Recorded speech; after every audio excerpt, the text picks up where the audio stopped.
What a funny old day it's been. Let's turn back to the budget now. We had Helen Clark on live about 40 minutes ago, but also I spoke to John Key just after his fairly passionate speech in Parliament this afternoon. Clearly, Labor have identified tax cuts as a very strong point in National's campaign platform.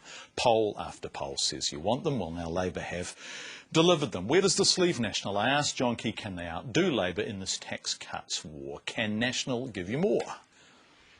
Well, they've certainly taken our idea. It's taken them 9 years to get there, though, John, and it's been a very long wait for New Zealanders who could have had a tax cut a lot earlier than this. So, I mean, in one sense, the budget reeks of cynicism. Really, 9 years to deliver a tax cut. Finally comes what looks like it'll be about 2 weeks before the election. But even then, you know, quite honestly, it's too little and it's too late for the average. Okay. Well, I want to pick you up on that. If it's too little and it's too late, you are clearly saying you can give more. Well, I think National can do better, and I made that clear. When you say you think? Well, I believe National can do better, and we will. You believe? Well, we will do better. You will do better? Yeah, our tax plan will be better than the tax plan that you've seen today. It'll be better structure, better design.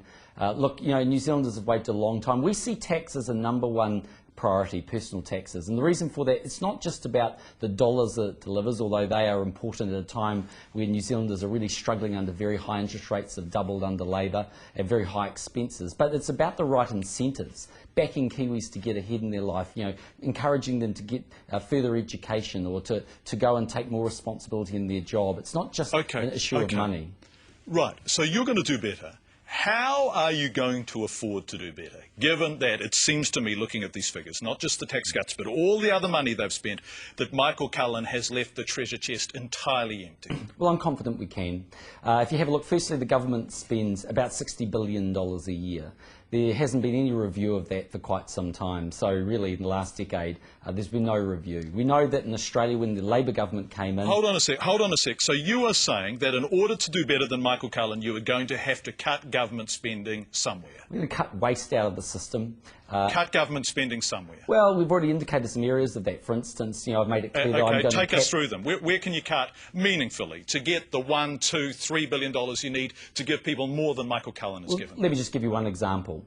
We've indicated that we're going to cap the number of core bureaucrats in the bureaucracy because they've grown in Wellington from 26,000 to 36,000 over the last 8 years. We've said enough's enough. Now on the track... So are you going to... So given those thousands of people now have jobs, are you going to sack them? What are you going to do? No, we don't need to go and sack them. There's quite a high natural attrition rate in the core state sector. High enough to give people more tax cuts than Michael Cullen's already given them?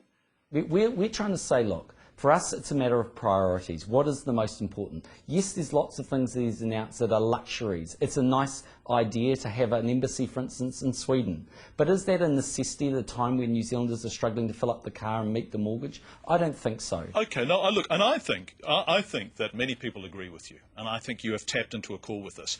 But I also think that you are as slippery as a snake in wet grass in terms of telling me where you're going to get the money from to pay for the tax cuts that people overwhelmingly want. No, where will the money come from? That's not true. What's going to happen in the election campaign and during the next 3 or 4 months, you'll see National roll out a set of financials as we did in 2005. It'll clearly indicate what our tax package costs, what our tax package looks like, and where it's funded from. So what spending have they announced which you would not allow to go through if you became Prime Minister? Would you, for example, because the first round of these tax cuts is going to occur before the election, so would you reverse them if you become Prime Minister? No.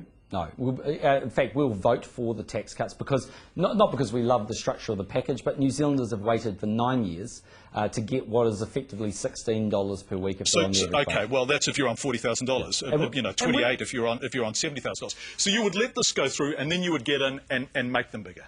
Yeah, well, we'll have a different structure, but you'll know that structure before the election, actually. It's not going to be something that will happen after the election. You'll know well and truly before the election what the structure of our package looks like. We've also made other things perfectly clear. There will be no change to New Zealand superannuation. We will not lower the amount people are paid. We will not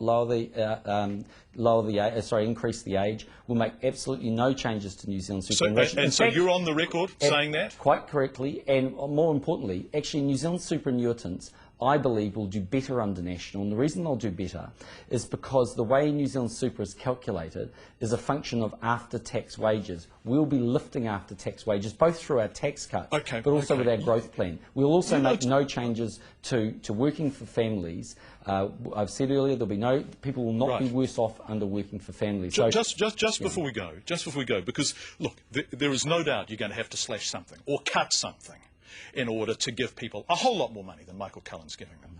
Will you run deficits in order to give people bigger tax cuts than they are about to receive from Labor? No, we're not opposed to having slightly more debt if it funds long-term intergenerational infrastructure. So you will borrow?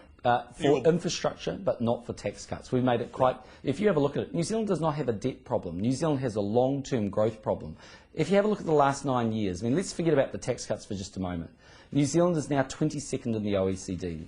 We lost against 30 countries. We lost 79,000 people last year. Our growth is basically anemic. We're a country where the government has thrown a lot of money at services, but they're not performing well, whether it's health, education, law and order. We can run the economy much better. We'll back ourselves to run the economy much better, and I think New Zealanders should trust us to do that.